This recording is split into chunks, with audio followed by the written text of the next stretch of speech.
This fish can generate 860 volts of electricity, enough to kill a crocodile, enough to stop your heart. But here's what's truly bizarre. It breathes air like you do. It hunts in packs like wolves, and it's not even an eel. Without this creature, you wouldn't have batteries. You wouldn't have electricity in your home. The modern world as we know it might not exist. So what makes the electric eel so impossibly powerful? And why is almost everything about it completely abnormal? Let's get one thing straight right away. The electric eel is not an eel. Despite its name, this creature is actually a type of knifefish, more closely related to catfish and carp than to true eels. True eels belong to the order Anguilliformes. Electric eels belong to Gymnotiformes, a completely different evolutionary branch that split off millions of years ago. So why do we call them eels? Because when European explorers first encountered them in the 1700s, they saw a long, snake-like fish and just assumed. Science at its finest, folks. But the misidentification doesn't stop there. This fish breathes air. It hunts in packs of over 100 individuals. And it uses electricity not just to kill, but to navigate, communicate, and remotely control its prey like a biological puppet master. The electric eel is a creature that shouldn't exist. A biological impossibility that has baffled scientists for centuries and changed human civilization forever. And here's the most shocking part. We still don't know how it reproduces. We can't breed it in captivity. And every attempt to solve this mystery, from Aristotle to Sigmund Freud, has failed. For thousands of years, humanity has been obsessed with the electric eel, and some of the greatest minds in history have dedicated their lives to understanding it. Person number 1, Aristotle, 384 to 322 BC. The ancient Greek philosopher was one of the first to document the electric eel's shocking abilities. But without any understanding of electricity, he concluded that eels must emerge spontaneously from mud. Not his best work. Person number 2, Pliny the Elder, 23 to 79 AD. This Roman naturalist believed eels reproduced by rubbing against rocks and that the skin flakes came to life. He also thought you could cure alcoholism by drowning an eel in wine and making someone drink it. Again, not great science. Person number 3, Alexander von Humboldt, 1800. This Prussian explorer witnessed Venezuelan tribesmen driving horses into eel-infested ponds. The eels leaped from the water and attacked the horses with such force that several animals collapsed and drowned. For 200 years, scientists thought Humboldt had exaggerated. He hadn't. Person number 4, Alessandro Volta, 1800. Italian physicist Volta dissected preserved eel specimens and noticed the electrocytes were arranged in neat stacks, like a roll of coins. This observation inspired him to create the Voltic pile, the world's first electric battery. Without the electric eel, we might not have discovered how to store electricity. Person number 5, Sigmund Freud, 1876. Yes, that Freud. Before he became famous for psychoanalysis, 19-year-old Freud spent 4 months in Trieste, Italy, dissecting over 400 eels, desperately searching for male reproductive organs. He failed. Exhausted and embarrassed, he abandoned the question forever and moved on to studying the human mind instead. 5 brilliant minds, centuries of research, and the electric eel still kept most of its secrets. But here's what we do know. The electric eel isn't just one species, it's 3.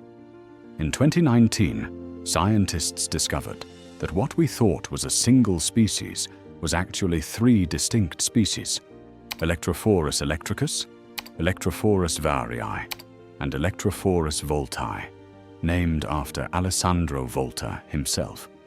And Electrophorus voltae, it produces 860 volts, the highest bioelectric discharge of any animal on Earth. That's 20% more powerful than the other species. So how does a fish generate that much electricity?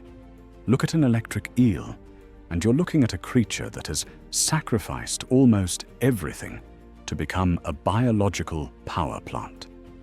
80% of its body, by both length and weight, is dedicated to generating electricity. All of the eel's vital organs, its heart, brain, digestive system, and reproductive organs, are crammed into the front 20% of its body, just behind the head. Everything else, that's all electric organ. The eel has 3 pairs of electric organs running through the back 80% of its body. The sax organ produces weak pulses up to 10 volts for navigation and communication. The hunter's organ generates mid-range voltage for stunning prey. The main organ delivers up to 860 volts, the nuclear option. These organs contain hundreds of thousands of modified muscle cells called electrocytes. These cells are stacked in about 70 columns on each side of the eel's body, with 5,000 to 10,000 electrocytes per column. Do the math. That's up to 700,000 individual biological batteries packed into a single fish. Each electrocyte produces about 0.15 volts. In their resting state, these cells maintain a negative charge by constantly pumping positively charged sodium and potassium ions out. But when the eel's brain sends a signal through its nervous system, something incredible happens. Every single electrocyte fires at exactly the same time. Ion channels open. Positive ions flood back in. The voltage from each cell stacks on top of the next, like thousands of batteries connected in series. The result? A jolt of electricity that can travel several meters through water and incapacitate prey in less than 0.003 seconds, faster than you can blink. That's 860 volts, about 7 times the voltage of a standard wall outlet, enough to power 12 incandescent light bulbs simultaneously. But here's the question everyone asks: how many eels would it take to kill a human?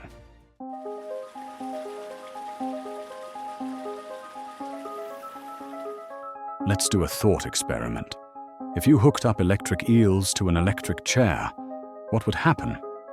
One eel, it would produce a painful shock, enough to make your muscles contract violently, but not enough to kill you. You'd survive, traumatized but alive. 50 eels? Now we're talking serious pain, muscle spasms, difficulty breathing, potential cardiac arrhythmia, but still, probably not lethal. 500 eels, that's 430,000 volts, deadly levels. Your nervous system would be completely overwhelmed. But the shock would only last a fraction of a second. 1,000 eels, that's 860,000 volts of sustained electrical power. Your heart stops, your brain shuts down. It's over before you feel it. But here's the terrifying truth about a single eel. It doesn't need to kill you directly. One shock is enough to cause severe muscle contractions and temporary paralysis. If you're in the water when this happens, you can't swim, you can't move, you sink, and you drown. The eel doesn't need to kill you. It just needs to immobilize you long enough for the river to do the rest. Now you might be wondering, if the eel generates 860 volts, why doesn't it shock itself? The answer is brilliant biological engineering. When the eel discharges, the electrical current flows from the positive pole near its head, exits through the water, and re-enters near the negative pole at its tail. All those vital organs are packed into the front 20% of the eel's body, surrounded by thick layers of fat and insulating tissue. The water, especially the mineral-rich water of the Amazon, conducts electricity better than the eel's own insulated tissues. So the vast majority of electrical energy bypasses its vital organs entirely, traveling through the water around it. The eel uses the environment as part of its circuit. And when multiple eels hunt together, they don't shock each other for the same reason. When they discharge simultaneously, there's no voltage difference between them. It's like multiple batteries connected in parallel. They add their power together without shocking each other. Brilliant. But the electric eel isn't the only creature that uses electricity. It's just the most powerful. Nearly 350 species of fish have specialized anatomical structures that generate and detect electrical signals. They're divided into two groups: weakly electric fish and strongly electric fish. Weakly electric fish, like the Peter's elephant nose fish, produce up to 1 volt, just enough for navigation and communication in murky water. Strongly electric fish are the heavy hitters. There are only a handful of species. The electric catfish can unleash 350 volts with an electric organ that occupies most of its torso. The electric ray has kidney-shaped electric organs on either side of its head that produce up to 220 volts. And then there's the electric eel, producing 860 volts, making it the undisputed champion of bioelectricity. But what makes the electric eel truly unique isn't just its power, it's how it uses that power.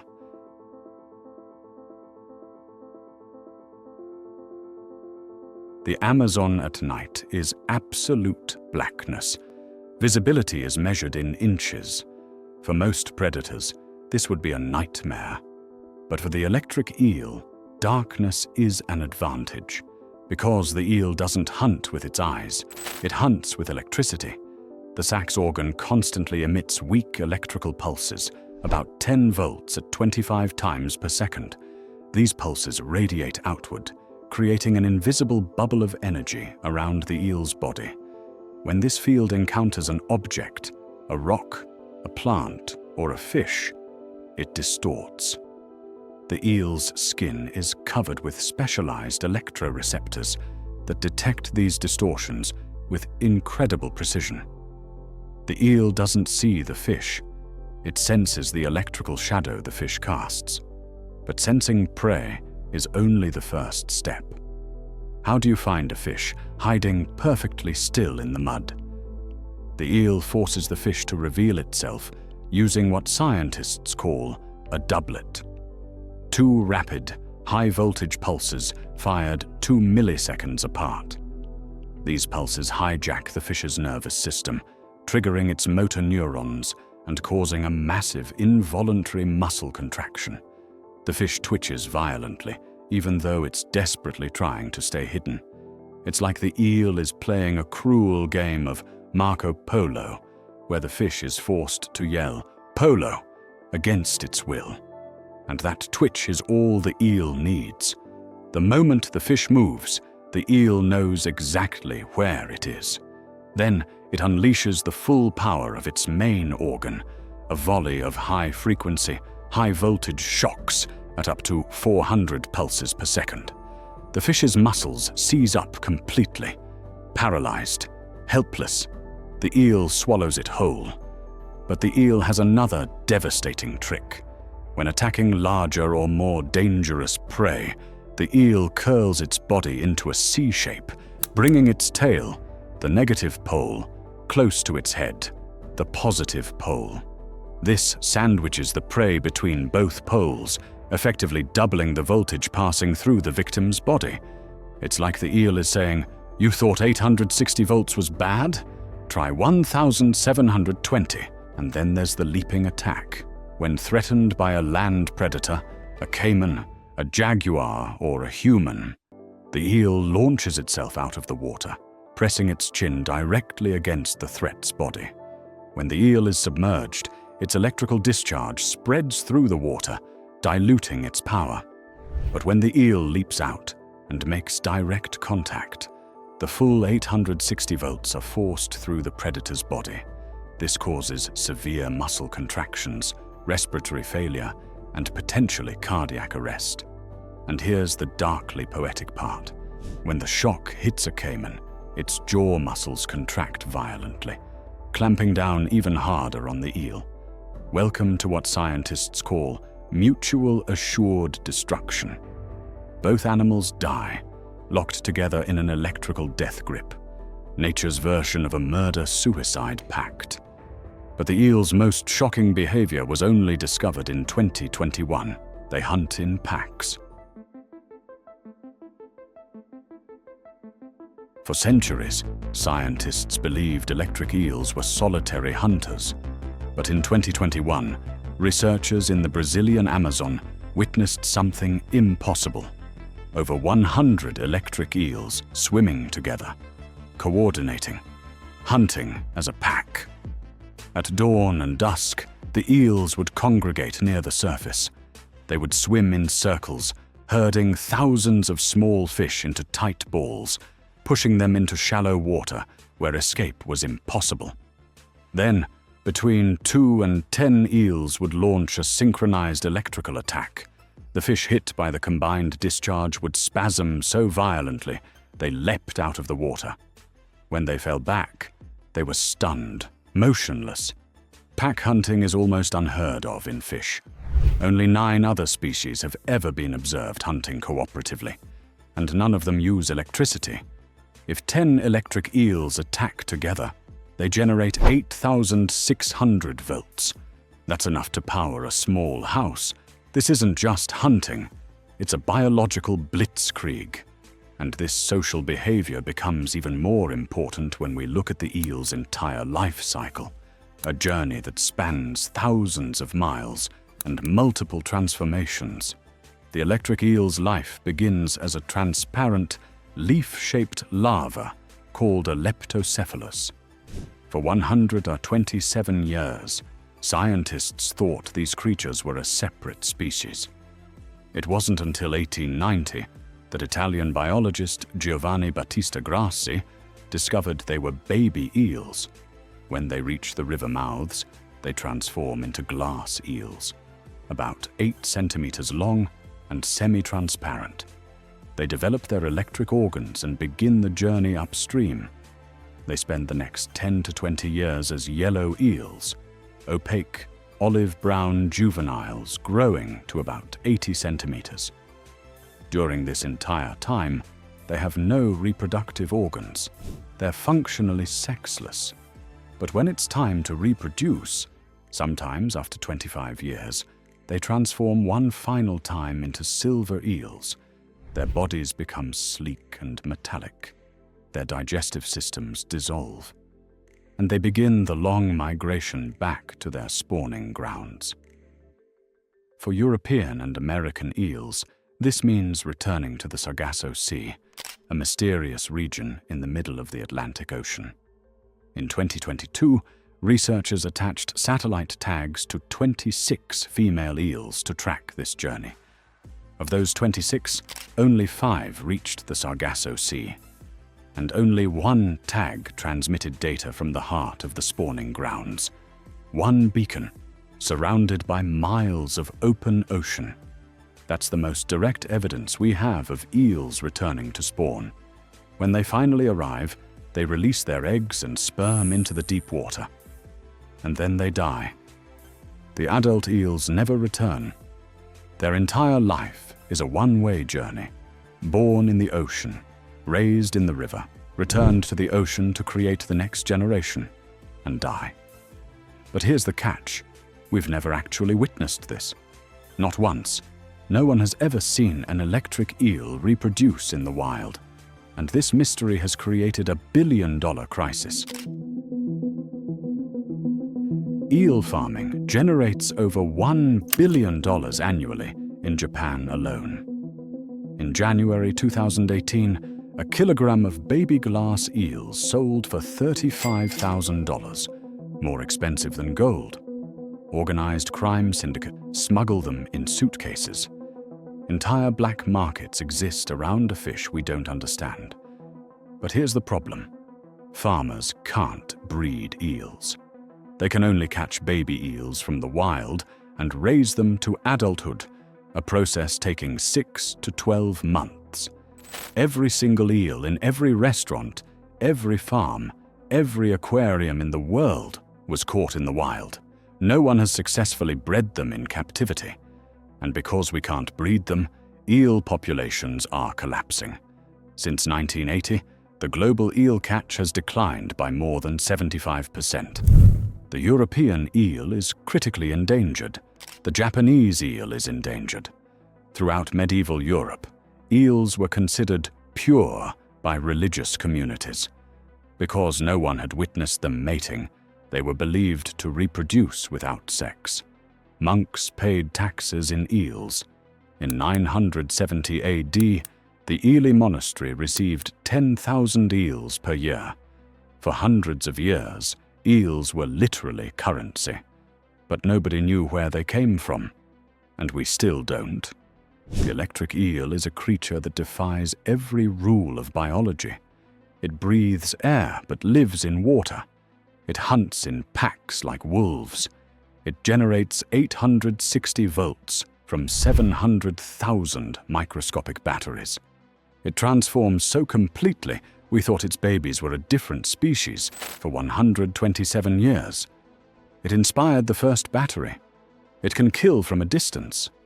And after centuries of study, from Aristotle to Freud to modern scientists with satellite tags, we still don't fully understand it.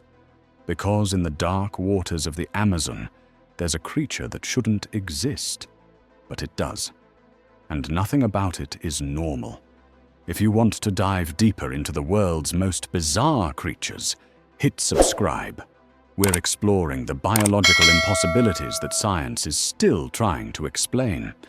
And if you thought the electric eel was strange, wait until you see what we're covering next.